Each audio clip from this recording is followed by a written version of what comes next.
La fatigue chronique est souvent perçue comme une simple lassitude, mais elle cache une réalité médicale complexe.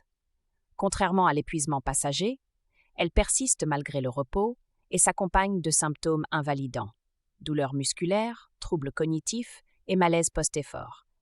Pourtant, nombreux patients sont stigmatisés, leurs souffrances minimisées.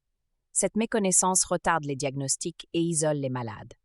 L'encéphalomyélite myalgique, SFC, répond à des critères stricts définis par l'OMS.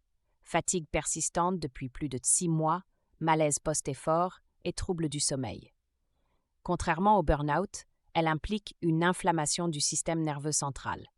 Des tests spécifiques comme le TILT test révèlent des dysfonctionnements autonomes. Malgré ces marqueurs objectifs, 70% des cas restent non diagnostiqués, relégués à des troubles psychiatriques. La recherche révèle des anomalies profondes. Mitochondries incapables de produire suffisamment d'ATP, taux élevé de cytokines pro-inflammatoires et flux sanguin cérébral réduit. Une étude de 2022 a identifié des biomarqueurs spécifiques dans le liquide céphalorachidien. Ces dysfonctions transforment des activités banales en défis insurmontables. Pourtant, aucun traitement curatif n'existe à ce jour, seulement une gestion symptomatique. L'invalidité invisible de la SFC génère scepticisme. 60% des patients rapportent avoir été accusés de simulation. Les employeurs interprètent mal les absences intermittentes, les amis s'éloignent face aux annulations répétées. Une étude française montre que 80% des malades perdent leur emploi dans les 5 ans suivant le diagnostic.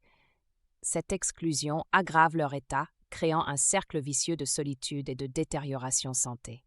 Des protocoles comme le pacing énergétique aident à stabiliser l'état des patients, diviser les activités en segments, alterner efforts et repos stricts. Des associations militent pour la reconnaissance médicale, comme l'Institut Pasteur qui classe désormais la SFC parmi les maladies neurologiques. Témoignage clé. Accepter mes limites m'a permis de retrouver une dignité. La SFC est une bataille, mais pas une défaite.